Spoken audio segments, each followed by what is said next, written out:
الحمد لله والصلاة والسلام على رسول الله محمد بن عبد الله وآله وصحبه أجمعين. புகழனைத்தும் அல்லாஹ் ஒருவனுக்கு உரித்தாகட்டுமாக. ஸலாத்தும் ஸலாமும் கண்மணி முஹம்மது ரசூலுல்லாஹி ஸல்லல்லாஹு அலைஹி வஸல்லம் அவர்களின் மீதும் அவர்களுடைய வாழ்க்கையை வாழ்ந்து காட்டிய சஹாபா பெருமக்கள், நல்லோர்கள், நாம் நம் குடும்பத்தினர்கள் யாவரின் மீதும் நிறைவாக நிகழட்டுமாக. புனிதமான இடத்திலே அல்லாஹ்வுடைய வேதமான குர்ஆனுடைய விளக்கத்தை தெரிந்து கொள்வதற்காக அவருடைய பள்ளியிலே கொண்டு வந்த அல்லாஹ் தஆலா நாளை மறுமையில் கண்மணி முஹம்மது ரசூலுல்லாஹி ஸல்லல்லாஹு அலைஹி வஸல்லம் அவர்களோடு ஜன்னத்தில் கொண்டு வருவார். அன்பானவர்களே, அல் குர்ஆனை கேட்பது எவ்வளவு பாக்கியமோ, பார்ப்பதும் படிப்பதும் எவ்வளவு பாக்கியமோ, குர்ஆனுடைய தொடர்புடைய அனைத்து அமல்களுமே பாக்கியமானது என்பதை பெருமக்கள் நமக்கு சொல்லித் தருவார். அந்த வகையில் நாம் செலவிடக்கூடிய இந்த ஒரு மணி நேரம் மிக பாக்கியமானதாக அல்லாஹ் ஆக்கி வருவானாக. அன்பானவர்களே, சூரத்துல் பக்ராவை நாம் பார்த்து வருகிறோம். அதில் ஏறத்தாழ 39 வசனங்களை நிறைவு செய்திருக்கிறோம்.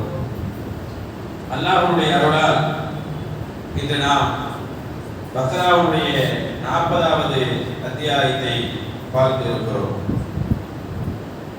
இந்த அத்தியாயத்தில் அல்லாஹ் சொல்ல வருவது என்ன என்பதை பாருங்கள்.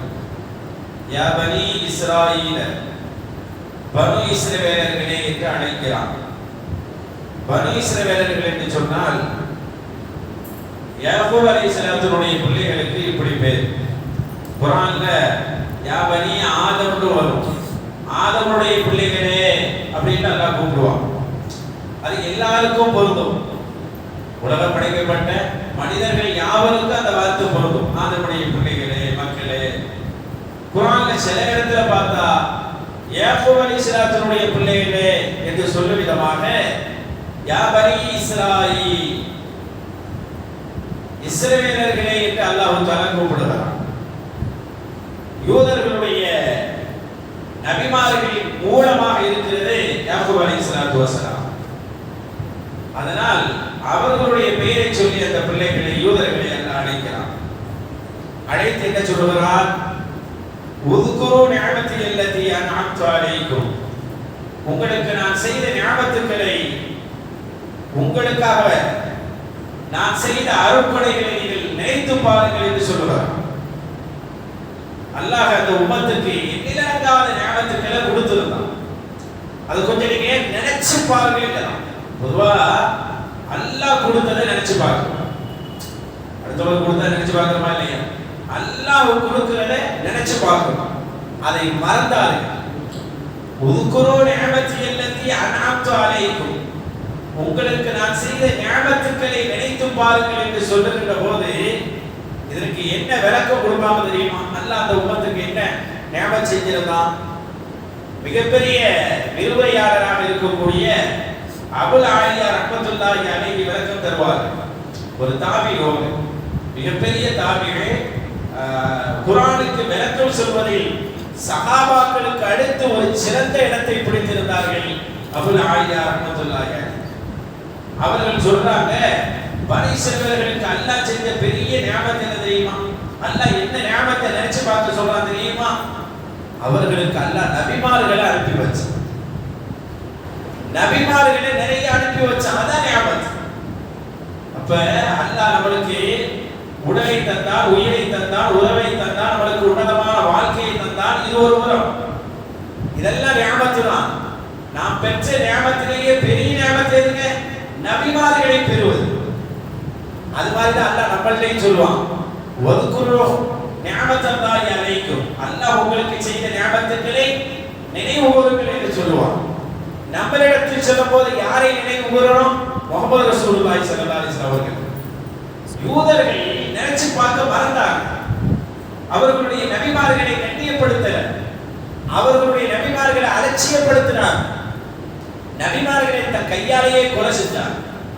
70க்கும் மேற்பட்ட நபிமார்களை அவர்களுடைய புனித ஆலயமான பைத்துல் மக்தஸிலே வச்சு கொலை பண்ணார். தொழுகையில வச்சு கொலை பண்ணார். சிறிய வயதில் உள்ள நபிமார்களை எலியா அலைஹிஸ்ஸலாம் போன்றவர்களை கொலை பண்ணார். இப்படி எல்லாம் செய்தார்கள். ரொம்ப அலட்சியப்படுத்திய நபிமார்களை, கண்ணியப்படுத்த வேண்டிய நபிமார்களை அலட்சியப்படுத்தியதே அந்த உம்மத். அதான் அல்லாஹ் நினைச்சு பாருங்கறான். ஒரு உம்மத்து தன் நியாமத்தை நினைச்சு பார்க்கிறதுனா நபிமார்களை கண்ணியப்படுத்துறது. நபிமார்களுக்குரிய மரியாதையை கொடுத்துட்டோம்னு வச்சுக்கோங்க, நம்ம நியாமத்தை நினைச்சு பார்க்கிறோம். அதனாலதான் நம்ம உம்மத்துல அல்லாஹ் அடிக்கடி சொல்லுவான் நம்ம குர்ஆன்ல, உங்க நியாமத்தை நினைச்சு பாருங்க, முஹம்மது ரசூலுல்லாஹ்வை நினைச்சு பாருங்க. உங்களுக்கு அல்லாஹ் கொடுத்த நியாமத்து நிறைய இருந்தாலும் ஈடு இல்லாத நியாமத்தாக அல்லாஹ் தந்ததே அண்ணல் முஹம்மது ரசூலுல்லாஹி ஸல்லல்லாஹு அலைஹி வஸல்லம் அவர்கள். அவங்கதானே. அப்ப அவங்கள நினைச்சு பாருங்க அல்லாஹ் சொல்றான். முஹம்மது ரசூலுல்லாஹி ஸல்லல்லாஹு அலைஹி வஸல்லத்துடைய சிறப்புகள் அல்லாஹ் சொல்லுகிறது, வன்னல்லாஹு அலைல் முஃமினீன், முஃமின்களுக்கு செய்த பெரிய உபகாரம். யார தந்தது? முஹம்மது ரசூலுல்லாஹி இந்த உம்மத்துக்கு தந்ததே அல்லாஹ் செய்த பெரிய உபகாரம். அல்லாஹ் நினைச்சு பாருங்க, நம்ம ஏன் சிறந்த உம்மத்? நம்ம எதுக்கு சிறந்த உம்மத்? சிறந்த உம்மத்துங்கிற பேர் எப்படி வந்துச்சு? சிறந்த உம்மத்துங்கிற பேரை வாங்குறதுக்கு காரணமே மிக சிறந்த நபி என்று முஹம்மது ரசூலுல்லாஹை அல்லாஹ் சொல்றதுனால. மிக சிறந்த ரசூல் என்று அல்லாஹ் முஹம்மது நபியை சொன்னதுனால தான் நம்ம சிறந்த உம்மத்தா போய். வேற என்ன காரணம்? வேற என்ன சிறப்பு இருக்கும்? அப்ப அந்த நபியை நீங்க நினைச்சு பாருங்க சொன்னா, அவர்களுடைய புனிதமான மாதம் தான் அடுத்த 2-3 நாள்ல பிறகுது இல்லையா? புனிதமான அவர்களுடைய பிறந்த மாதமான ரபீஉல் அவ்வல் மாதம் இதோ நெருங்கி கொண்டிருக்கிறது.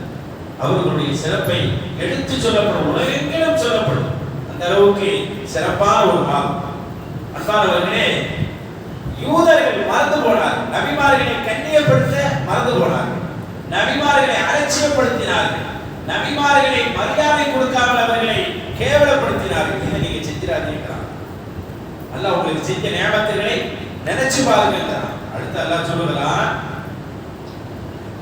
அல்லாஹ் பொதுவா நபிமார்களை கொடுக்கிறது இந்த உம்மத்து நல்லபடியா மாறணுங்கிறதுக்காக கொடுக்கிறது. தவறான பாதையிலிருந்து நல்லபடியா மாறணுங்கிறதுக்கு கொடுக்கிறது. அந்த நபிமார்கள் எல்லாம் அழிச்சிட்டா இந்த உம்மத்து எப்படி வாழும்? ஆடு மாடுகளை போலதான் வாழும். ஆடு மாடுகளை போலதான் இருப்பார். நம்மளுக்கு வழிகாட்ட வந்த ஒருத்தரை நம்மளே கொலை பண்ணிட்டா நம்ம எப்படி வாழ முடியும்? எல்லாம் பார்த்து. அதனாலதான் முஹம்மது ரசூலுல்லாஹை இந்த உஸ்ரேவில அதிகமாக நேசிங்க நல்லா சொல்லி கொடுத்தோம். ஸல்லல்லாஹு அலைஹி வஸல்லத்துடைய தனிச்சிறப்பு என்ன தெரியுங்களா? முஹம்மது ரசூலுல்லாஹ்வுக்கு அல்லாஹ் தஆலா எப்படி அமைச்சிருக்கான் பாருங்க. எல்லா வேதத்திலையும் சொல்லி கொடுத்தான். மூசா நபிகிட்ட சொன்னான், ஆதம் நபியில இருந்து தொடருது, அங்கிருந்து வருது பாரு. உங்களுக்கு பின்னாடி ஒரு நபி வருவார், உங்க சந்ததியில ஒரு நபி வருவார், உங்களுக்கு பின்னால் ஒரு நபி வருவார், உங்களுக்கு பின்னால் ஆதம் அலைஹிஸ்ஸலாத்துல சொல்லப்பட்ட அந்த வார்த்தை ஈசா நபியிட்ட வந்து முடியும். அதனால சொல்லுவாங்க ரசூலுல்லாஹ்வுக்கு 1000 பேர் இருக்குப்பா. ஒரு கிதாபே இருக்கு. ரசூலுல்லாஹ்வுக்கு எத்தனை பேர் இருக்கு? 1000 பேர். மதீனாவுக்கு போறோம்ல, மதீனாவுக்கு போனா பாபு சலாம் பார்க்கலாம், 201 பேர்களை செவத்துல எழுதி வச்சிருப்பாங்க. ரசூலுல்லாஹ்வுடைய பேர்களே, ரசூலுல்லாஹ்வுடைய பேர்களே உலகத்தில் முஹம்மது, வானத்தில் அஹ்மது, தௌராத்தில் அவர்களுக்கு பேரே ஒஹைதர், இன்ஜீலில் ஃபாரகலி. இப்படி முஹம்மது ரசூலுல்லாஹ்வுக்கு செவத்துல பார்த்தா ஒஹைதர், முகஃபா, தாஹா, யாசின் அந்த செவத்துல எழுதப்பட்டிருக்கும். ஹாஷிம் இந்த மாதிரி நிறைய பேர் அங்க எழுதப்பட்டிருக்கும். ரவுஃபுர் ரஹீம், அல்லாஹ் கொடுத்த 2 பேர் ரவுஃபுர் ரஹீம். இந்த மாதிரி முஹம்மது ரசூலுல்லாஹ்வுக்கு 201 பேரை அவங்களுடைய அந்த பள்ளிவாசலிலே எழுதி வைத்திருக்கிறார் துருக்கி அரசாங்கம். அவ்வளவு வேலை செய்திருப்பார். 1000 பேர்களை கொண்ட அழகு சித்திரமாக இருந்தவர்கள் முஹம்மது ரசூல் ஸல்லல்லாஹு அலைஹி வஸல்லம். அவர்களுக்கு 1000 பேர் இருக்குன்னு சொல்லுவாங்க. அதனால அத்தனை பேர் இருந்தாலும் முஹம்மதுங்கிற அந்த வார்த்தைக்கு நிகரில்லை என்று சொல்வார். அதனாலதான் வாங்க சொல்லும்போது அஷ்ஹது அன்ன முஹம்மது ரசூலுல்லாஹ் தான் சொல்லணும், அஹ்மது ரசூலுல்லாஹ் சொல்லிடக்கூடாது. அவங்க பேர் தான் அது. அவங்க பேர் அத்தையாத்துல ஓதுறவங்க அஷ்ஹது அல்லா இலாஹ அஷ்ஹது அன்ன அஹமது அப்படின்னு சொல்லக்கூடாது. அதுவும் உங்க பேரு தான். 1000 பேர் இருந்தாலும் முஹம்மது ஸல்லல்லாஹு அலைஹி வஸல்லம் என்ற பேருக்கு நிகராக எதுவும் இல்லை. புகழப்பட்டவர் என்ற பேரை திருமுத்தலிப்பு இப்படி ஒரு பேரை வைக்கிறாங்கன்னா அவங்களுக்கு ஒரு ஆசை இருந்திருக்கு, என் பேரை புள்ள புகழப்பட்டவராகவே இருக்கணும். ஆனா இந்த அளவுக்கு புகழப்படுவாங்கன்னு அவர் கூட நினைச்சு பார்த்துருக்காங்க. அல்ல அந்த அளவுக்கு முஹம்மது ரசூலுல்லாஹ்வுடைய புகழ வச்சு எப்படி வச்சுட்டா பாருங்க. அதனாலதான் முன்னோர்கள் சில பேர் அவர் விஷயம் ரஹ்மத்துல்லாஹி பத்தி சொல்லுவாங்க. அவங்களுடைய ஊழியர்ல பணியாளர் ஒருத்தர் இருந்தார், குல் முஹம்மதுன்னு அவர் பேர். குல் முஹம்மது அவர் பேரே தான். அவரு யாராச்சும் அவருடைய பேர் கேட்டா சில நேரங்கள்ல ஃபுல் பேர் சொல்லுவார், சில பேர்ல குல் மட்டும் சொல்லுவார். எப்ப குல் மட்டும் சொல்றாரோ அப்ப உடனே அவர் என்ன செய்வார், தண்ணி எடுத்து வாங்கன்னு சொல்லுவார். தண்ணி எடுத்துக்கிட்டு வாங்களே அப்படின்னு சொல்லுவார். ஏன் தண்ணி கேட்டா ஒவ்வொரு இல்லாம இருக்கிறேன்னு சொல்லுவார். தான் பேரை முஹம்மதுங்கிற பேரை சேர்த்து சொல்றது கூட ஒவ்வொரு இருந்தாதான் சொல்லுவார். ஒவ்வொரு இல்லைன்னு சொன்னா குல் மட்டும் தான் சொல்லுவார். எப்படி இருந்திருக்கிறாங்க அல்லாஹ் அப்படி உயர்த்தி வச்சிருக்கான். அப்துல் முத்தலிப் கூட அப்படி நினைச்சு பார்த்துக்க மாட்டாங்க. அல்லாஹ் அவர்களுடைய பேரை அவ்வளவு கண்ணியப்படுத்தி வச்சிருக்கான். இந்த உம்மத்தை சரியாக முஹம்மது ரசூலுல்லாஹை அவர்களுடைய பாதையிலே அவர்களுடைய நேசத்திலே பின்பற்றி இருக்கிறார்கள் என்பதற்கு இதெல்லாம் உதாரணம். ஆனால் யூதர்கள் அதை செய்யல. யூதர்கள் அதை செய்யல, அதுக்கு மாற்றமாக நடந்தார்கள். கேவலப்படுத்தினார்கள், நபிமார்களை அலட்சியப்படுத்தினார்கள், அவதூறு சொன்னார்கள், பெண்களோடு சேர்த்து வச்சு பேசினார்கள், இப்படி எல்லாம் தப்பு தப்பாக பேசினார்கள். அதனாலதான் மற்ற நபிமார்களுடைய உம்மத்தில் அழிஞ்சிருச்சு இல்லை. ஒவ்வொரு நபி சில உம்மத்துகள் அழிஞ்சு போச்சு பார்த்தீங்களா, இடியால, காற்றால, சப்தத்தால, இப்படி எல்லாம் கல்மழையால, இப்படி எல்லாம் அழிஞ்சு போடுச்சு. ஆனா நம்ம மக்கமா நகரத்தில் இருக்கிற காபிர்கள் நீங்க நபியா இருந்தா எங்களுக்கு கல்மழையை பொழிய செய்யுங்கன்னு சொன்னார்களா இல்லையா? உண்மையான அல்லாஹ் இருக்கிறான், நீங்க அல்லாஹ்வுடைய தூதர் என்று சொன்னா வானத்திலிருந்து ஃபம்தர் அலைஹா ஹிஜாரத்தும், வானத்திலிருந்து கல்மழையை கொண்டு வாங்க. வரவே இல்லை, கடைசி வரை மக்கமானதை அறியவே இல்லைங்க, அப்படி கொண்டு வரவே இல்லை பாருங்க. அல்லாஹ் அந்த மாதிரி ஒரு முடிவுக்கு வரவே இல்லை. காரணம் பார்க்கின்ற போது அல்லாஹ் சொல்லிட்டான், வமா கான அல்லாஹ், அவர்களை அல்லாஹ் தஆலா யுஅذிபஹும் வஅன்த ஃபீ, நீங்கள் இருக்கின்ற போது அவர்களை வேதனை செய்ய மாட்டான். நீங்கள் அவர்களோடு இருக்கின்ற போது அந்த மக்களை அல்லாஹ் வேதனை செய்ய மாட்டான் என்ற செய்தியை அல்லாஹ் சொல்லிட்டு முஹம்மது ரசூலுல்லாஹ் உம்மத்துக்கு எவ்வளவு பாக்கியமானவர்கள், அந்த உம்மத்தை எவ்வளவு நேசிக்க வேண்டும், எந்த பாதையை நாம் போய் கொண்டிருக்கிறோம். ஏன்னா இந்த தப்பதான் யூதர்கள் செஞ்சு கொண்டாங்க. யூதர்கள் அவர்கள் கிடைச்ச எல்லா ஞாபகத்து நபிமார்கள் வழியாகத்தான் எல்லாத்தையும் வாங்கிக்கிட்டாங்க. ஆனா அந்த நபிமார்களை கேவலப்படுத்தினாங்க. என்ன மாதிரி வாங்கிட்டாங்க தெரியுமா? அவங்க அந்த தீக்கு பாலைவனத்துல போட்டு இருக்கிற சட்டை அவங்கள மாதிரியே ஹைட்டாகவும் பள்ளமாகும். அவங்க 40 வருஷமா அலைஞ்சாருங்கிறத, நாடற்றவர்களை அலைஞ்சப்ப ட்ரெஸ் எல்லாம் கிடையாது, சாப்பாடுலாம் கிடையாது, வானத்திலிருந்து சாப்பாடு. எந்த உமத்துக்கு கிடைச்சிருக்கா? வானத்திலிருந்து சாப்பாடு. இவங்களுக்கு அந்த அர்ப்பணிச்சு அந்த நபியினுடைய துவாதான், நபியினுடைய பரக்கத்தால கிடைச்சிச்சு. அது தெரியாம அந்த நபி அலட்சியப்படுத்த. அவங்க போட்டிருக்கிற ட்ரெஸ் 40 வருஷத்துக்கு அவங்க எவ்வளவு ஹைட் ஆகுங்களோ அவ்வளவு ஹைட் ஆகும். ட்ரெஸ்ல நம்ம அளவு எடுத்து தைக்க வேண்டாம், அவங்களுக்கு தோதுவா அந்த ஹைட் ஆகும். அந்த மாதிரி ஆடைகளை எல்லாம் ஊத்தலா அற்புதப்படுத்தி கொடுத்துருந்தான். அது கூட அந்த நபியினுடைய பரக்கத்துல தான். அது தெரியறவர்களுக்கு அந்த நபியை அலட்சியப்படுத்தினார். நபிமார்களை அலட்சியப்படுத்தின கூட்டத்தை அல்லாஹ் தஆலா கோபத்துக்கு ஆளாக்கிடுவான். அப்படிதான் அந்த கூட்டம் கோபத்துக்கு ஆளான, நீங்க கையில் மக்லூபின் சொல்ற மாதிரி கோபத்துக்கு ஆளானவர்களாக அவர்கள் இருக்கிறார். அல்லாஹ் தஆலா இந்த உம்மத்தை பாதுகாக்கிறதுக்கு அந்த செய்தியை சொல்றாங்க. உம்மத்து, அந்த உம்மத்து மேல எவ்வளவு அல்லாஹ் பாசம் இருந்தா இவங்க இந்த தப்பை பண்ணிட்டாங்க, நீங்க பண்ணாதீங்கன்னு சொல்லுவோம். புத்தி வாழ்ந்த யூதர்கள் அந்த நபிமார்களை அலட்சியப்படுத்திட்டாங்க, மரியாதை கொடுக்காம நடந்துட்டாங்க. அந்த தவறை நீங்க செஞ்சிடாதீங்க, உங்க நபி மேல அப்படி செஞ்சிடாது அப்படின்னு சொல்றோம். அது மட்டும் இல்ல, நம்மளுக்கு கிடைச்ச நபியினுடைய மகத்துவத்தையும் அல்லாஹ் எடுத்து சொல்லுவார். அன்பானவர்களே, தொடர்ந்து அல்லாஹ் சொல்லுகின்ற போது அவுஃபு பிஅஹ்தி, என்னுடைய வாக்குறுதியை நீங்கள் நிறைவேற்றுங்கள் என்று சொல்லுகிறாங்க அல்லாஹ். யூதர்கள் என் வாக்குறுதியை நிறைவேற்றுங்க, அதை செய்யவே இல்லை அவங்க. அல்லாஹ் அவங்கள்ட்ட சொல்லியிருந்தான், முகமது நபின்னு ஒருத்தவங்க வருவாங்க, எப்படி பாருங்க, தௌராத்துல சொல்லப்பட்ட செய்தி, முகமதுன்னு ஒரு நபி வருவாங்க, அவர்களை நீங்க நம்பணும், அவங்க கொண்டு வருகின்ற செய்திகளை எல்லாம் நம்பணும்னு சொல்லியிருந்தான். நம்பல அந்த உம்மத். முஹம்மது ரசூலுல்லாஹ் வரும்போது அந்த தொடரில் இருந்த யூதர்கள் நம்ப மறுத்தார்கள், அவர்கள் ஏற்றுக்கொள்ள மறுத்தார்கள். அல்லாஹ் சொல்றான், ஏன் வாக்குறுதியை நீங்க நிறைவேற்றுங்க. பொதுவாகவே வாக்குறுதியை நிறைவேற்றுறது அல்லாஹ்வுக்கு ரொம்ப பிடிக்கும். அல்லாஹ் எப்படி சொல்றான் பாருங்க, என் வாக்குறுதியை நீங்க நிறைவேற்றினா ஊஃபி பி அஹ்திக்கும், உங்க வாக்குறுதியை நான் நிறைவேற்றுவேன். இந்த மாதிரி ரெண்டு பதார்த்தமாக சில வார்த்தை வரும். ஃபத்குரூனி அதுகுருக்கும், என்ன நினைச்சு பார்த்தா உங்களை நான் நினைச்சு பார்ப்பேன். இது மாதிரி அல்லாஹ் சொல்லுவோம், என்ன நீங்க நினைச்சு பார்த்தா உங்களை நான் நினைச்சு பார்ப்பேன். ஏங்க நம்ம அல்லாஹ்வை நினைச்சு பார்க்கிறது நமக்கு தான் பெருமை. நம்ம அல்லாஹ்வை நினைச்சு பார்த்தா நமக்கு தான் பெருமை. அல்லாஹ் நம்மளை நினைச்சு பார்த்தாலும் நமக்கு தான் பெருமை. எப்படிப்பட்ட இது பாருங்க. அல்லாஹ் சொன்னா, நீங்க எனக்கு கொடுத்த வாக்குறுதியை நிறைவேற்றுங்க. முகமது நபியை முழுசா யூதர்கள் சொல்றோம், யூதர்களாக இருந்தாலும் முகமது நபியை முழுசாக நீங்கள் ஏற்றுக்கொள்ளுங்கள், உங்களுக்கு சொர்க்கம் என்பதை நான் தருகிறேன். நான் உங்களுக்கு சொன்னதை கண்டிப்பா தருவேன். அல்லாஹ் ஒன்று சொல்ற கரெக்டா கிடையாது. அல்லாஹ் இந்த உம்மத்துக்கு நிறைய விஷயத்தை வாக்கு கொடுத்துறானே இல்லையா? என்ன பாருங்க, லைன் ஷக்கல், நீங்க சுக்குர் செய்யுங்க, நான் சீதன் உங்களுக்கு அதிகமா தருவேன். நீங்க நன்றி செஞ்சீங்கன்னா உங்களுக்கு அதிகமா தருவேன். கண்டிப்பா கிடைக்குமா இல்லையா? சுக்குர் செஞ்சு பாருங்க. நன்றி உள்ளவர்களுக்கு கேட்டு பார்த்தா தெரியும், நான் நன்றி உள்ளவனாக இருந்ததுனால எனக்கு அதிகமா கிடைச்சிச்சுப்பா. அல்லாஹ் சொல்லுவான், அதோட ஃபர்ஸ்ட் ஜிபுலக்கும், நீங்க இத கூப்பிடுங்க, உங்களுக்கு உடனே பதில் சொல்லுவேன். இதெல்லாம் அல்லாஹ்வுடைய வாக்குறுதிகள்.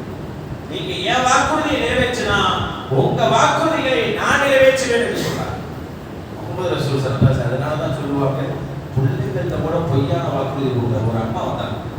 ரசூலுல்லாஹ் இருக்கும்போது ஒரு அம்மா வந்து, ஏமா இங்க வாமா உனக்கு ஒரு வாங்கி தரேன்னு சொன்னாங்க. அந்த அம்மா அந்த பிள்ளைய கொஞ்சம் சரி பண்றதுக்காக சொன்னாங்க. அப்ப ரசூலுல்லாஹ் கேட்டாங்க, இந்த வருமா நீ இப்படி கொடுக்காத நேரத்தில் வாக்குறுதியை கொடுக்காது, நீ எதையுமே வாங்கி கொடுக்க மாட்டாண்டா, அந்த மாதிரி வார்த்தையை சொல்லாதேடா. நீ கொடுப்பதாக இருந்தால் மட்டும் சொல்லு, பிள்ளைக்கு கொடுக்க மாட்டேன்னு சொன்னா அந்த வாக்குறுதியை சொல்லாதேன்னு சொன்னாங்க. வாக்குறுதியை சொல்லிட்டு மாற்றம் செஞ்சிடாதேன்னு சொன்னாங்க முஹம்மது ரசூலுல்லாஹி ஸல்லல்லாஹு அலைஹி வஸல்லம். அதனாலதான் ரசூல் ஸல்லல்லாஹு அலைஹி வஸல்லம் ஒரு வாக்குறுதி கொடுத்தா அதை முழுசா நிறைவேற்றுவாங்க. எந்த அளவுக்கு அவர்களுடைய மரணத்துக்கு பிறகு கூட சஹாபாக்கள் நிறைவேற்றிருக்கிறாங்க. ஆச்சரியமா இருக்குதுங்க. ரசூலுல்லாஹ் வஃபாத் ஆயிட்டாங்க. அவங்க வஃபாத்துக்கு பிறகு அபூபக்கர் ரலியல்லாஹு கேக்குறாங்க, இங்க பாருங்க, முஹம்மது ரசூலுல்லாஹ் காலத்துல முஹம்மது ரசூலுல்லாஹ் யாருக்காச்சும் வாக்குறுதி கொடுத்திருந்தா என்கிட்ட வந்து கேட்டுக்கலாம். முஹம்மது ரசூலுல்லாஹ் யாருக்காச்சும் கடன் கொடுக்கிறதா இருந்தா என்கிட்ட வந்து கேட்கலாம். மன் கான லஹு இன்த ரசூலில்லாஹி ஸல்லல்லாஹு அலைஹி வஸல்லம் தைனுன் வ இயத்துன், ரசூலுல்லாஹ் யாருக்காச்சும் கடன் கொடுக்கணுமா என்கிட்ட வாங்க, யுதி ஃபல்யுதி, என்னிடத்தில் வாருங்கள். ரசூலுல்லாஹ் யாருக்காச்சும் வாக்குறுதி கொடுத்திருக்கிறாங்களா, ஃபல்யுதி, என்னிடத்தில் வரட்டும், நான் கொடுக்கிறேன். அபூபக்கர் ரசூலுல்லாஹ் கொடுத்த வாக்குறுதியை ரசூலுடைய காலத்துக்கு பிறகு கூட பின்னால் வந்த கலீஃபாக்கள் நிறைவேற்றினாங்க. என்ன ஒரு இது பாருங்க, என்னாச்சுன்னா ஜாபிர் பின் அப்துல்லாஹ் ஒரு சஹாபி வந்தார், வந்து சொன்னாங்க, இவங்க அமீருல் மோமினீன், யார் சித்திக்குல் அக்பர் மன்னர் கலீஃபா ஜனாதிபதியா இருக்கிறாங்க அபூபக்கர் ரலியல்லாஹு. அமீருல் மோமினீன் அவர்களே, முஹம்மது ரசூலுல்லாஹி ஸல்லல்லாஹு அலைஹி வஸல்லம் உயிரோடு இருக்கின்ற போது, இன்ன ரசூலுல்லாஹி ஸல்லல்லாஹு அலைஹி வஸல்லம், அல்லாஹ்வின் தூதர் முஹம்மது ரசூலுல்லாஹ் இருக்கின்ற போது என்னிடத்தில் சொன்னார்கள், இஜ்ஜாஅ மாலுல் பஹ்ரைன், பஹ்ரைன் நாடு வெற்றி கொள்ளப்பட்டு, பஹ்ரைன் ஒரு ஊர் நாடு, அந்த பஹ்ரைன் நாடு வெற்றி கொள்ளப்பட்டு அங்கிருந்து பொருளாதாரம் முழுசா நமக்கு கிடைச்சிச்சுன்னா, நான் உரஜியன்னக கதா வ கதா வ கதா, இந்த மாதிரி உனக்கு நான் தருவேன் தருவேன்னு சொன்னாங்க. இவ்வளவு தருவேன் இவ்வளவு தருவேன் இவ்வளவு தருவேன்னு ரசூலுல்லாஹ் சொன்னாங்க. அப்படி ரசூலுல்லாஹ் சொல்லி இருக்கிறாங்க. இது எப்போ வந்து ஞாபகப்படுத்துறாங்க, ரசூலுல்லாஹ்வுடைய மௌத்துக்கு பிறகு வந்து ஜாபிர் பின் அப்துல்லாஹ் கிட்ட சொல்றாங்க. அப்ப ரசூலுல்லாஹ் உயிரோடு இருக்கிற வரை பஹ்ரைன் வெற்றி கொள்ளப்படல. ரசூலுடைய மௌத்துக்கு பிறகுதான் பஹ்ரைன் வெற்றி கொள்ளப்பட்டு இஸ்லாமிய நாடாக மாறியது. அப்ப பொருளாதாரம் வருது. அந்த நேரத்தில் யாவப்படுத்தினாங்க ஜாபிர் இப்னு அப்துல்லா. என்ன நடக்குது பாரு. இது அப்ப சொன்னதில்லை, இப்ப கிடைக்காதெல்லாம் சொல்லல. உடனே அபூபக்கர் ரலியல்லாஹு இவருக்கு வாப்பா இவா ஜாபிர் ரலியல்லாஹு அபூபக்கர், உங்க கையில எவ்வளவு அள்ள முடியுமா, உங்க கையில எவ்வளவு அள்ள முடியுமோ அல்லுங்கன்னு சொன்னாங்க. ஜாபிர் இப்னு அப்துல்லா அப்படியே கையில் அள்ளுறான்.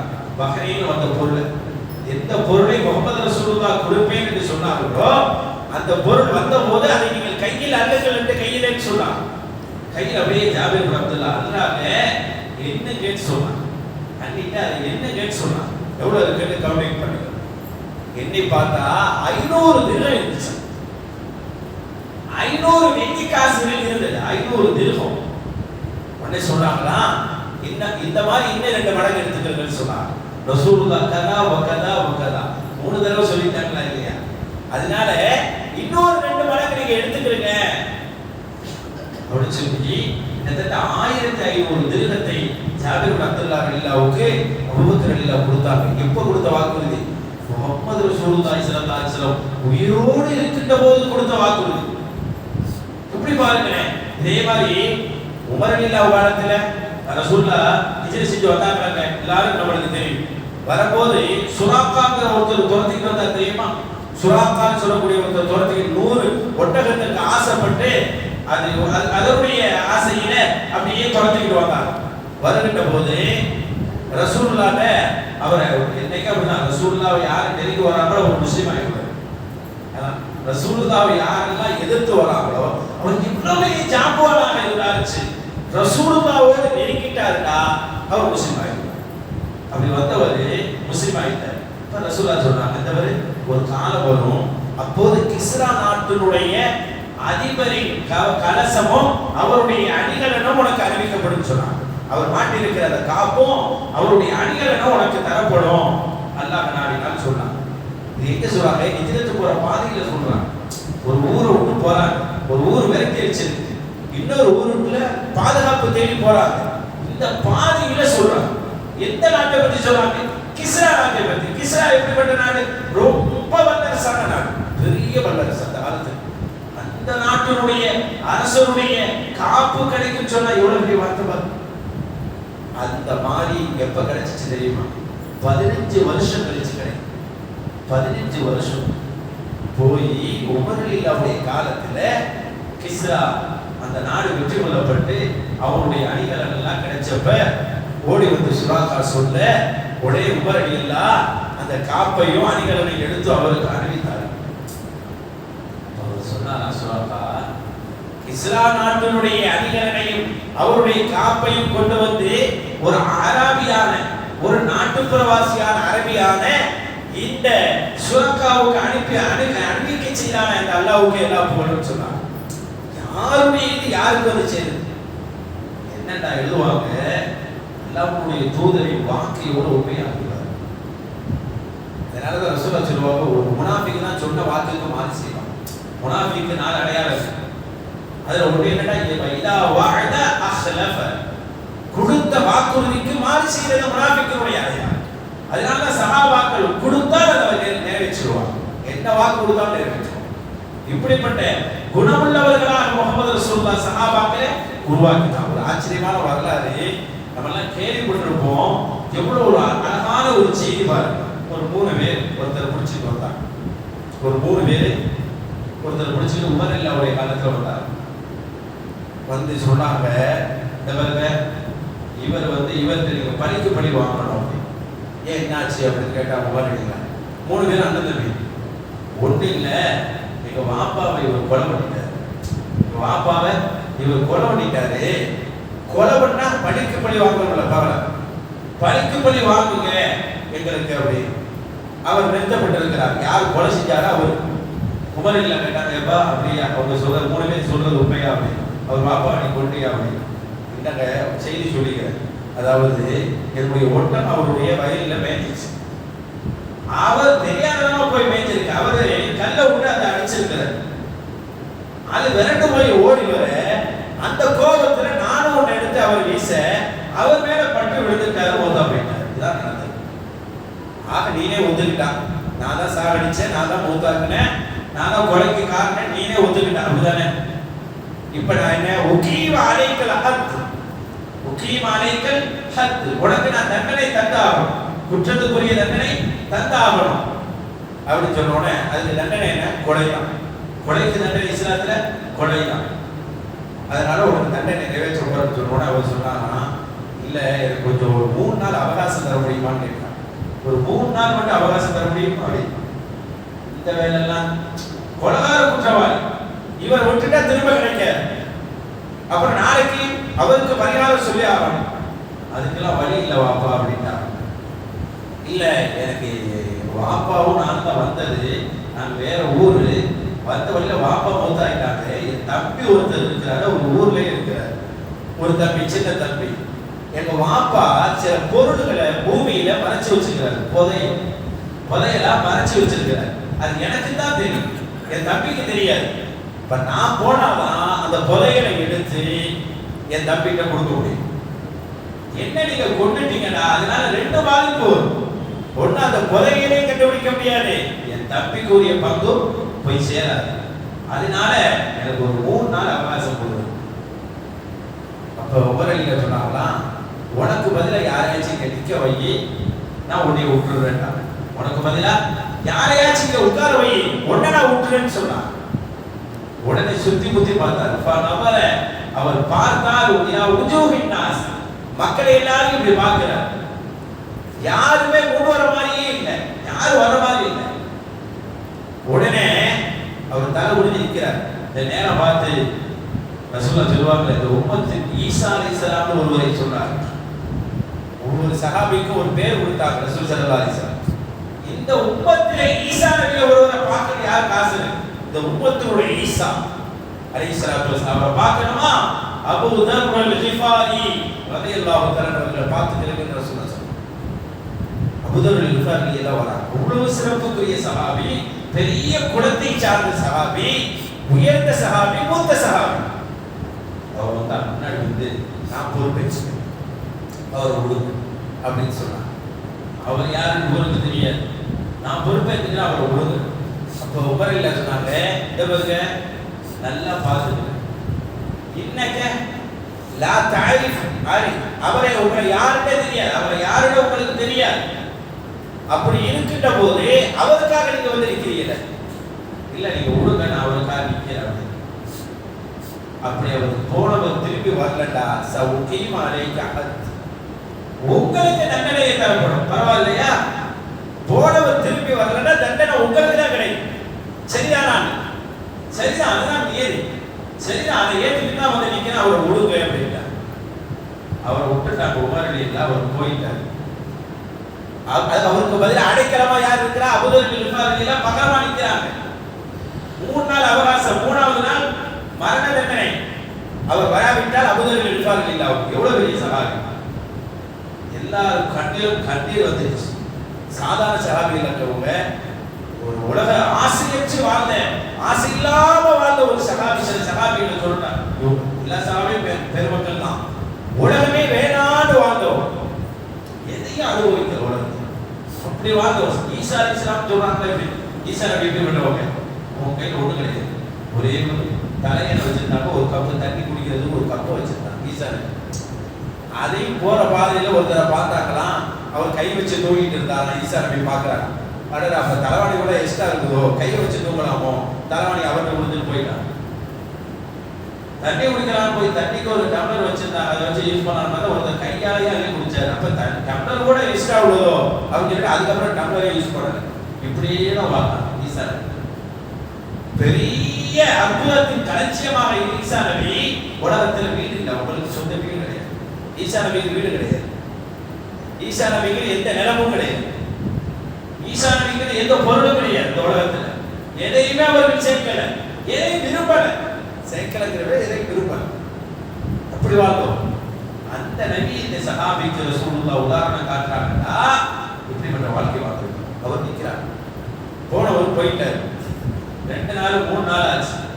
3ஆம் நாள்ல சஹாபாக்கள் எல்லாருக்கும் படபடப்பாயிருச்சு. அபூ தர் அல்-கிஃபாரி எல்லாம் பயப்படாம நிற்கிறாங்க. மத்த எல்லாரும் படபடப்பாயிருச்சு. ஏதாவது ஒரு நிலையில இவங்களுக்கு தண்டனை வந்துட்டா என்ன ஆகும்? எவ்வளவு பெரிய சஹாபி அப்படி நேரம் நெருங்க நெருங்க அந்த மரண அவர் கொடுக்கப்பட்ட நேரம் நெருங்கிடுச்சு. நெருங்கி அவர் வராத நேரத்துல உங்களுக்கு தண்டனை கொடுக்கலாமா, அவர் வரல, குறித்த நேரம் ஆயிடுச்சு, இன்னும் வரல, நேரம் நெருங்கிடுச்சு, அதனால தண்டனை கொடுக்கலான்னு தண்டனைக்காக அவர்களிடத்தில் பேசுகின்ற போது ஒருவர் வேகமாக வருகிறார். மண் கிளப்பியவாறு வாகனத்தில் வேகமாக வருகிறார். யாருக்கு வந்தா அந்த 3 நாள் கேட்டு போனாரு, அவர் தான் வர்றார். 3 நாள் பர்மிஷன் கேட்டாரு, அவர் வராது. உமரில் அவங்க ரொம்ப பேர் அதிர்ச்சி. வந்துட்டு இந்த வந்துட்டேன், சேர்க்க வேண்டியதெல்லாம் சேர்த்துட்டேன், அந்த பொக்கிஷத்தெல்லாம் எடுத்துட்டேன், புதையில எடுத்து என் தம்பி கொடுக்க வேண்டியதை கொடுத்துட்டேன், என் வேலை முடிஞ்சிருச்சு, இப்போ நீங்க எனக்கு தண்டனை தரலாம் அப்படின்னு அவர் சொன்னார். அப்ப உமரில் சொன்னாலே மல்லதி அரிச்சா ஏண்டா உமரில் நீதான் போயிட்டு இல்லை, அப்படியே போயிருக்கலாமா இல்லையா? இதான் போயிட்டு இல்லை, எது போயிட்டா, நீ யாரோ உனக்கு கண்டுபிடிக்க எவ்வளவு கஷ்டம். அப்ப அப்படியே போயிருக்கலாம்ல, திரும்பி வரணும்னு உன்னை தூண்டியது எது? அப்படி திரும்ப நீ வர்றது எதுக்கு? மரண தண்டனை கொடுப்பாங்க அந்த இடத்துல வந்தா, அது உமருடைய ஆட்சி, அது அவங்களுடைய ஆட்சி, தண்டனை கொஞ்சம் கூட மிஸ் ஆகாது. அப்படி தெரிஞ்சியும் போன நீ திரும்ப அதை எடுத்துட்டு வரிய, மல்லதி ஆரிச்சா, மல்லதி ஆரிச்சா, உன்னை திரும்ப கொண்டு வந்தது எது அப்படின்னு கேட்டா, எப்படி நீ வந்தா? அவங்க சொன்னாங்கலாம், நான் எதுக்காக திரும்பி வந்தது தெரியுமா? முஹம்மது ரசூலுல்லாஹ் வஃபாத் ஆகி கொஞ்ச காலம் தான் ஆகுது. முஹம்மது நபி வஃபாத் ஆகி கொஞ்ச காலம் தான் ஆகுது. முஹம்மது நபி மரணித்த கொஞ்ச காலத்திலேயே வாக்குறுதிகளை கொடுத்து விட்டு நிறைவேற்றாத மனிதர்களும் வாழ்ந்தார்கள் என்று யாரும் சொல்லிடக்கூடாது. இந்த வரன்னு சொல்லிட்டு போனவர் வராமலே போயிட்டாரு. என்ன முஹம்மது ரசூலுல்லாஹ்வுடைய மார்க்கம்? அவங்க இருக்கிற வரை நல்லா இருந்துச்சு. அவங்க மூத்தாய் கொஞ்ச காலத்திலேயே கொடுத்த வாக்குறுதியை நிறைவேற்றாமல் ஒருவர் இப்படி ஓடி போய்விட்டார். மனிதர்கள் வாக்குறுதியை நிறைவேற்றாமல் அவர்கள் மாறி செய்துவிட்டார்கள், அப்படி அவர்களுடைய தோழர்கள் மாறிவிட்டார்கள் என்று யாரும் சொல்லிடக்கூடாது. அதுக்காக வந்து சொன்னார். இப்போ உமரில்லா சீனேவி அபூதர் கிஃபாரி அவங்க கேட்டாங்களாம், ஏக்க வாப்பா அவருக்கு இருக்கிறார், அவர் ஒரு பக்கம் இருக்கட்டும், நீங்க எப்படி பொறுப்பேற்று? அவர் வரலன்னா கொஞ்சம் நிமிஷம் லேட்டானா கூட உங்களுக்கு இல்லவா தண்டனை, உங்களுக்குள்ள தண்டனை வந்துடும். நீங்க எப்படி தைரியமா அந்த பொறுப்புக்கு வந்தீங்க? என்ன நான் பொறுப்பேற்றுக்கிட்டு எப்படி வந்தீங்க? அவங்க சொன்னாங்கன்னா, முஹம்மது ரசூலுல்லாஹ் வஃபாத் ஆகி கொஞ்ச காலம் தான் ஆகும். கொஞ்ச காலத்திலேயே நல்ல குணப்படைத்த மனிதர்கள் இல்லாமல் போய்விட்டார்கள் என்று யாரும் சொல்லிவிடக்கூடாது. முஹம்மது ரசூலுல்லாஹ் வாழும்போது நம்மளை எப்படி வளர்த்தார்? நல்ல குணத்தோடு வளர்த்திருக்கிறார்கள், நல்ல பண்புகளோடு வளர்த்திருக்கிறார்கள். அது முஹம்மது நபி மரணித்த பிறகு அந்த குணம் இல்லாமல் போயிடுச்சு. ஒருவர் உதவி உதவி என்று கேட்கின்ற போது உதவி செய்வதற்கு ஒருத்தர் வரவில்லை என்று யாரும் சொல்லக்கூடாது. என் நபிக்கு அது இருக்காங்க. அவங்க மூத்து வரைக்கும் அந்த தோழர்கள் ஒழுங்கா இருந்தாங்க, அவங்க மூத்துக்கு பிறகு தோழர்கள் இந்த மாதிரி குணம்லாம் இல்லை அப்படின்னு யாரும் பேசக்கூடாது. அதுக்காக தான் அவங்க சொன்னாங்க. இவங்க 2 பேருடைய பேச்சு கேட்டுக்கிட்டு இருந்த அந்த 3 பேரும் சொன்னாங்களாம், வழக்கு கொண்டு வந்தாங்களா அவங்க, இவங்க ஜனாதிபதி அவர்களே இந்த தண்டனை கொடுக்காதீங்க, எப்போதும் தள்ளுபடி செஞ்சிருக்க, தண்டனை கொடுக்காதீங்க, உங்க வாப்பா மூத்தாயிட்டாரு, முடிஞ்சு போச்சு, அதெல்லாம் அவரை மன்னிச்சிருவா, அவருக்கு உயர்ந்த நிலையை கொடுக்கணும், அதுக்கு பதிலாக இவங்களை தண்டிக்காதீங்க. இவ்வளவு நேரம் பிரச்சனையே தண்டனைக்கு தான், பழிக்கும்படி வாங்கணும் தான். அவங்க 3 பேரும் இப்ப தண்டிக்க வேணாம்னு சொல்லி வந்து நிற்கிறாங்க. இப்போ உமர் இல்லா கேட்டாங்க, நீங்க 3 பேரையும் எப்படி முடிவு போறீங்க அப்படின்னு. தண்டிக்க வேண்டும், உடனே பழிக்கும்படி வாங்க வேண்டும் சொன்ன 3 பேர் நீங்க மாறினீங்க அப்படி. அவங்க சொல்றாங்களா, முஹம்மது ரசூலுல்லாஹ் வஃபாத் ஆகி கொஞ்ச காலம் தான் ஆகுது. அது கொஞ்ச காலத்திலேயே மன்னிக்கும் குணம் இல்லாதவர்கள் வந்து விட்டார்கள் என்று யாரும் சொல்லிவிடக்கூடாது. மன்னிக்கும் குணமில்லாதவர்கள் தோன்றிவிட்டார்கள், குணம் பெற்றவர்கள் தோன்றிவிட்டார்கள் என்று யாரும் சொல்லிவிடக்கூடாது. வாப்பாவை கொலை செஞ்சவர்களை நாங்கள் மன்னிக்கிறோம் என்று வாக்குறுதி யோசிப்பார்கள். ஒரு வாக்குறுதியை நிறைவேற்றுவதற்கு சஹாபாக்கள் எவ்வளவு தூரம் முக்கியத்துவம் கொடுத்திருக்கிறார். கொலை நமக்கு மரணம் தெரிஞ்சாலும் சரி, ஆனா மரண நேரத்திலும் கூட வாக்குறுதியை நிறைவேற்றுவார். தெரியுங்களா? பதில் போர் நம்மளுக்கு தெரியுமில்ல, பதில் போர் எவ்வளவு நெருக்கடி, எவ்வளவு இக்கட்ட. எல்லாம் சொல்லுவான் மைனத்தவும் அதிகமா சொல்லுவான் வாக்கிதா, அவங்களை முழுசாக அப்படியே மூடிவிட நினைத்தார்கள், மண்ணுக்குள் புதைக்க நினைத்தார்கள் சொல்லுவாங்க. நெருக்கடியான ரொம்ப முக்கியமான ஒரு போர். அந்த போர்ல நம்மளுக்கு இருந்தது ஒரு 313 பேர் கிட்ட தான். எதிரிகள் இருந்தது 1000க்கு நெருக்கமாக இருந்துச்சு. இப்ப நமக்கு ஆள் தேவை, படைக்கு பலம் தேவை, ஆள் பலமும் தேவை, ஆயுத பலமும் தேவை. இப்ப 2 சஹாபி வராங்க. மக்காவுல இருந்து வராங்க, மதீனாவுல இருந்து வரல. மக்காவுல இருந்து அவங்க ஹிஜ்ரத்துக்கு வந்தவங்க நேரா ரசூலுல்லாஹ் இல்லன்னு தெரிஞ்சோன்னா பத்ர் களத்துக்கே வந்துட்டாங்க. பத்ர் களத்துக்கே வந்துட்டாங்க. மக்காவுல இருந்து மதீனா வந்தவங்க மதீனாவுல பார்த்தாங்க ரசூலுல்லாஹ்வை காணல. பத்ர் களத்துக்கே வந்துட்டாங்க. யாரு? ஹுதைஃபத்து இப்னு யமான் ரலியல்லாஹு தஆலா. அவங்களும் இன்னொரு சஹாபி வந்துட்டாங்க. இப்ப படைக்கு ஒரு 2 பேர் எக்ஸ்ட்ரா ஆயிட்டாங்க. படைக்கு 2 பேர் 313ல 2 பேர் எக்ஸ்ட்ரா ஆகி 315 ஆயிட்டாங்க. ரசூலுல்லாஹ்வுக்கு 2 பேர் வந்தவங்க சந்தோஷம். படைக்கு 2 பேர் கிடைச்சிச்சு. ஏன்னா 2 பேர் அல்ல ஒன்று. அல்லாஹ் சொல்லுவானா இல்லையா? ஒரு மூமின் சஹாபாக்களை பத்தி சொல்லும்போது ஒருத்தவங்க ஈயக்கும் மின்கும் ஒரு ஆள் இருக்கிறாங்களே 10 பேருக்கு சமமா. சஹாபாக்கள் ஒரு ஆள் இருந்தா 10 பேருக்கு சமம். அது பொறுமையான மூமின்களாக இருந்தால் 100 பேருக்கு சமம் சொல்லுவாங்க. 100 பேர். அப்ப 2 பேருங்கிறது 200 பேருக்கு சமம். 2 பேருங்கிறது 2 பேர் அல்ல, சஹாபாக்கள் 2 பேர் என்பது 200 பேருக்கு சமம். குர்ஆன் அல்லாஹ் சொல்றான். 2 பேர் வந்து நிக்கிறாங்க, ரசூலுல்லாஹ் சந்தோஷப்படுறாங்க. இப்ப சொல்றாங்க, நாயகமே நாங்க மக்காவுல இருந்து வந்தோம், நீங்க மதீனாவுல இருந்து வந்துட்டோம். ஆனா போர்ல கலந்துக்கிறதுல ஒரு சிக்கல் இருக்கு. என்ன சிக்கல்? அதாவது வர வழியில காபிர்கள் எங்களை மடக்கினாங்க. ஹிஜ்ரத்துக்கு புறப்பட்டு வரும்போது காபிர்கள் எங்களை தடுத்தாங்க. அவங்க சொன்னாங்க, எங்க போறீங்கன்னு கேட்டாங்க. நாங்க மதீனாவுக்கு போறோம்னு சொன்னோம். இல்ல இல்ல, நீங்க எங்களை மதீனாவுக்கு போய் எங்களுக்கு எதிராக சண்டைக்கு போறதுக்கு தானே போறீங்க அப்படின்ட்டாங்க. எங்கள்கிட்ட சண்டை பிடிப்பதற்கு தானே நீங்க மதீனாவுக்கு போறீங்க. அப்படிலாம் இல்லை, மதீனாவுல போய் எங்க நபியோட நாங்கள் சேர்ந்து மதீனாவுல வாழ்றதுக்கு தான் போறோம். உங்களுக்கு சண்டை பிடிக்கிறதுல எங்களுக்கு நோக்கமே இல்லை. அது எப்படி நம்புறது? நீங்க எங்களுக்கு எதிராக சண்டைக்கு வரமாட்டோம்னு சொல்லுங்க, உங்களை அனுப்பி வைக்கிறோம். உங்களுக்கு எதிராக நாங்கள் சண்டைக்கே வரமாட்டோம், நாங்கள் மதீனாவுக்கு போய் முகமது நபியோட வாழ்றோம். இப்படி சொல்லிட்டு வந்துட்டோம். வரும்போது இப்படி சொல்லிட்டு வந்தோம். இப்ப போர்களும் இப்ப நாங்கள் போரில் கலந்து கொள்வதா நாங்கள் மதீனாவுக்கே போகட்டா அப்படின்னு கேட்கிறோம். எவ்வளவு இக்கட்டு நம்மளாம் நினைச்சோம். அது கிடக்குது ஒரு பக்கம். பார்ப்போம், சண்டைக்கு உடைய நேரம் அல்லது சொன்னது என்ன? அவங்க என்ன நல்லவங்களா? காபிர்கள் அல்லவா? காபிர்கள் கொடுத்த வாக்கு என்ன நிறைவேற்றணுமா? அப்படிலாம் ரசூலுல்லாஹ் சொல்லல. காபிர் மட்டும் இல்ல, நம்மளை அழிக்க வரக்கூடிய காபிர்கள், இஸ்லாத்தை அழிக்க நினைக்கிற காபிர்கள், அவர்கள்ட்ட நாம் வாக்குறுதியை நிறைவேற்றணுமா? வேணாம் அப்படிலாம் ரசூலுல்லாஹ் சொல்லல. என்ன சொல்றாங்க தெரியுங்களா? ஆள் தேவை. அது சஹாபாக்கள் கிட்ட பேர் 200 பேருக்கு சமம். அப்படிப்பட்ட உதவி நெருக்கடியான நேரத்துல ரசூலுல்லாஹ் சொன்னாங்க, இன்சரிஃபா, நீங்க 2 பேரும் போயிருங்க, நீங்க மதீனாவுக்கு போயிருங்க, மதீனாவுக்கு போய் ஃபனஸ்தஈன் அல்லாஹ் அலைஹிம், அவர்களுக்கு எதிராக அல்லாஹ்ட்ட நாங்கள் உதவி தேடுகிறோம், அல்லாஹ் நம்மளுக்கு உதவி செய்வான், நீங்க மதீனாவுக்கு போயிடுங்கன்னு சொன்னாங்க. எப்படி பாருங்க, அந்த 2 பேரை பயன்படுத்தி சண்டைக்கு போயிருக்கலாம். ஆனா அவங்க கொடுத்துட்டாங்க வாக்குறுதி, நாங்க உங்களுக்கு எதிராக சண்டைக்கு வரமாட்டோம்னு சொல்லிட்டு வந்ததுனால நீங்க சண்டைக்கே வர வேண்டாம், சண்டை களத்துல கூட நிக்க வேண்டாம், மதீனாவுக்கு போயிடுங்க. காபிர்கள் மாற்று மத சகோதரர்கள்ட்ட கூட கொடுத்த வாக்குறுதியை சண்டை நேரத்தில் கூட, சண்டைக்கு ஆள் தேவை இருந்தும் கூட, அதை விட ஒரு மூமினுக்கு எது அழகுண்டா கொடுத்த வாக்குறுதியை நிறைவேற்றுவதுதான் அழகு என்பதை முகமது ரசூலுல்லாஹ் புரிய வச்சாங்க. அதான் அல்லாஹ் சொல்லுவான், வாக்குறுதியை மட்டும் மீறாத, வாக்குறுதிகளை நிறைவேற்றுங்கள் என்று அல்லாஹ் சொல்லுகிறான்.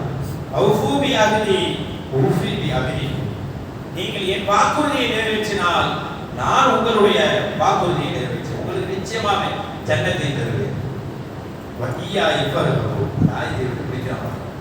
என்ன மட்டும் பயப்படுங்க, என்ன மட்டுமே நீங்க பயப்படுங்கன்னு சொல்றாங்க. அல்லாஹ் ரொம்ப பெரிய வார்த்தை.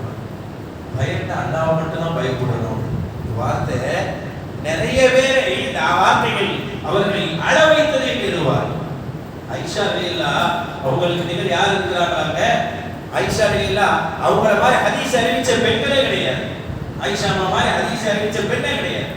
இரவெல்லாம் நின்று தொழுவாங்க, பகலெல்லாம் நோன்பு வைப்பாங்க.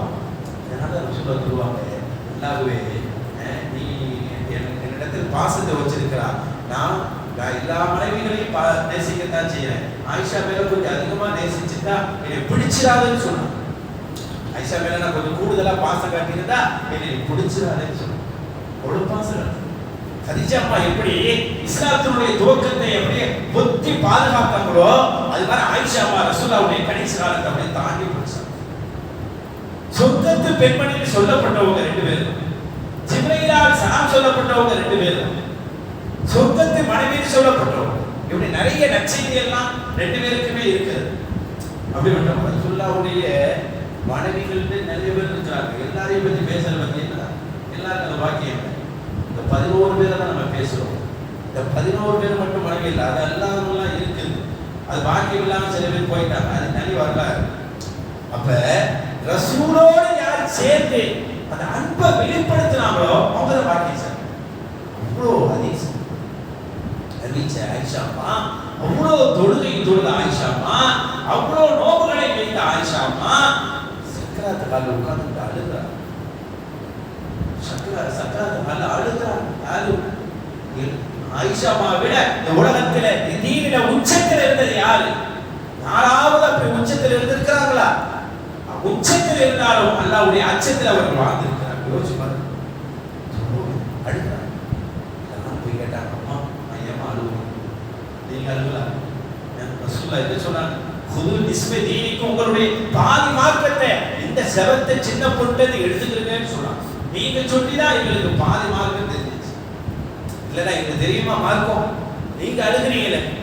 எவ்வளவு ஹதீஸ் ஆயிஷா ஆயிஷா ஆயிஷா யோசிச்சு பாருங்க. வாயில நம்ம மதசெல்லாம் போனா அந்த ஹதீஸ் தான் அதிகமா வரும். உங்களுடைய ஹதீஸ் ஆயிஷா போகுது. உங்க அழுகிறத பார்த்து நீங்களே அழுகிறீங்க சொன்னாங்க. ரசூலுல்லாஹ்வோடு நான் வாழ்ந்தேன், ரசூலுல்லாஹ்வோடு நான் வாழ்ந்தேன், நல்ல வாழ்க்கையை எல்லாரும் வச்சு கொடுத்தேன். அந்த வாழ்க்கையில முழு திருப்தி எனக்கு. ஆனா ரசூலுல்லாஹ்வுடைய காலத்துக்கு பிறகு வாழ்ந்ததுல நான் பயமா இருக்கேன். ரசூலுல்லாஹ்வுடைய காலத்துக்கு பிறகு வாழ்ந்தேன், அந்த வாழ்க்கையில் எனக்கு பயம் இருக்கிறது என்று சொன்னார். யாரு சொன்னார்? உடனே ஐஷாமா எவ்வளவு அந்த பெட்டி ஒன்று இருக்கு, அதை தூக்கிட்டு வாங்க சொன்னார். ஒரு பெட்டி ஒன்று இருக்கு, தூக்கிட்டு வாங்க. போனவர்கள் அந்த பெட்டியை தூக்கிட்டு வாங்க. ஒரு பெட்டி ஒன்று வீட்டில் அந்த பெட்டியை தூக்கிட்டு வாங்க.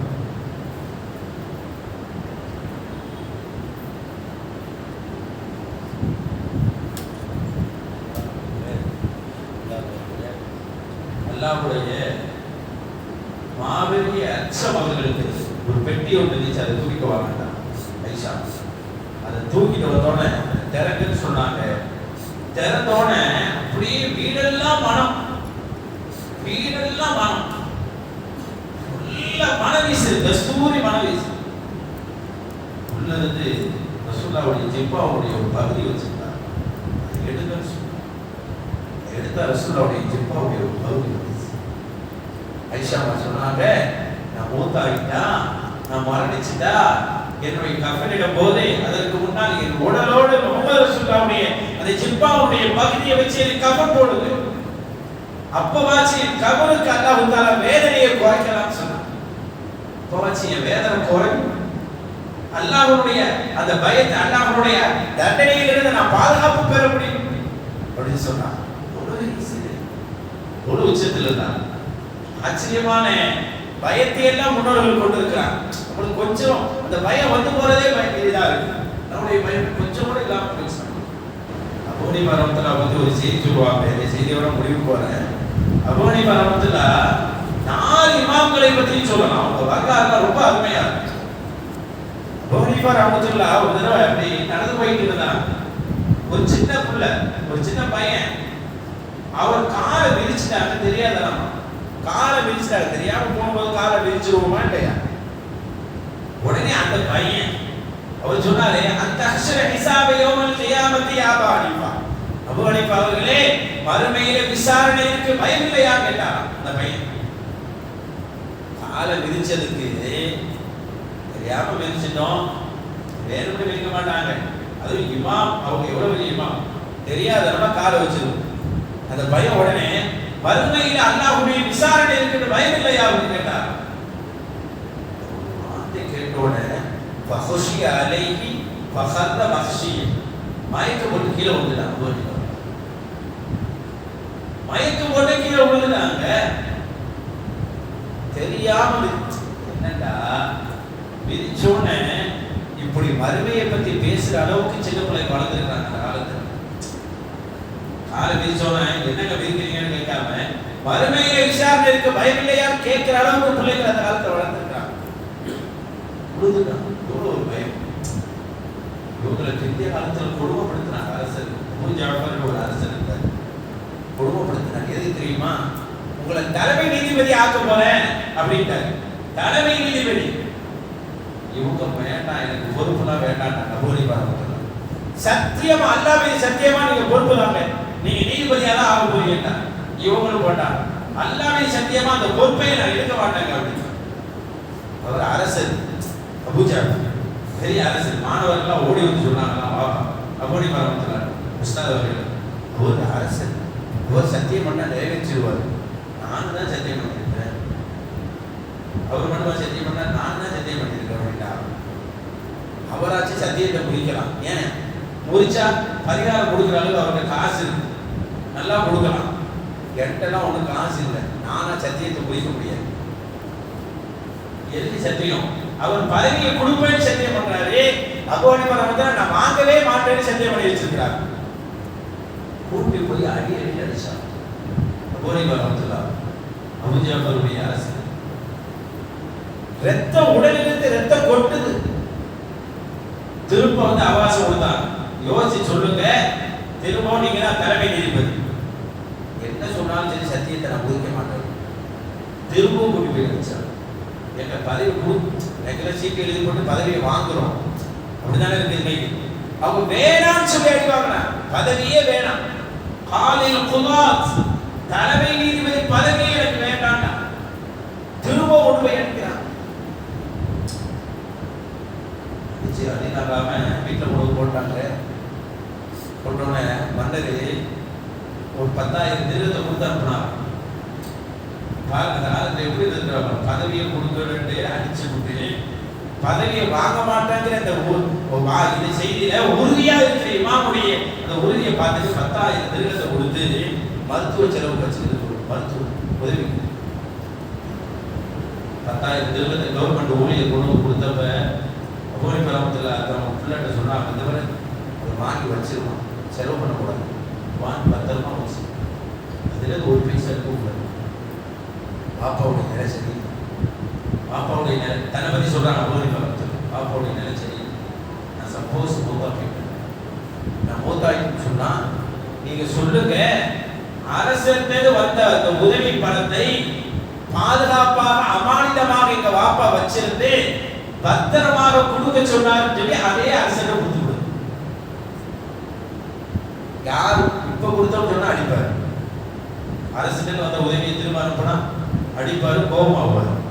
வாப்பா மௌத்தானதுக்கு அப்புறம் அந்த பணத்தை அவர்கிட்டயே கொண்டு கொடுத்துருக்கோமா, இந்த அமானித பொருளை பத்திரமா எங்க வாப்பா பாதுகாத்து வச்சிருந்து தந்துட்டாங்கன்னு சொல்லி கொடுத்துரு. பதவியும் வாங்கல, பணத்தையும் வாங்கல. ஏன் வாப்பா அப்படின்னு மகனா கேட்கும் போது அல்லாஹ்வுடைய அச்சம். ஏன் தெரியுமா, அந்த தலைமை நீதிபதி பதவிக்கு போயிட்டா அரசு என்ன சொன்னாலும் அதுக்கு தோதுவாக நீதி கொடுக்கணும், அதுக்கு தோதுவா ஃபத்வா கொடுக்கணும், தீர்ப்பளிக்கணும். அல்லாஹ்வுக்கு எதிராக போயிடுவாப்பா, இந்த வேலையை நான் ஒரு நாள் செய்ய மாட்டேன் என்ன ஒரு பயம் பாருங்க. வையாக பலகபோல் என்னையே பயப்படுங்கள் என்று சொல்ற அந்த வார்த்தையை பெருமக்கள் எப்படி வாழ்ந்திருக்கிறாங்க, அல்லாஹ்வுடைய அச்சத்திலேயே வாழ்ந்திருக்கிறாங்க. அத்தகைய உன்னதமான வாழ்க்கையை நாமும் பின்பற்றி வாழ அல்லாஹ் தஆலா இந்த நன்னாளிலே தௌஃபீக் செய்வானாக.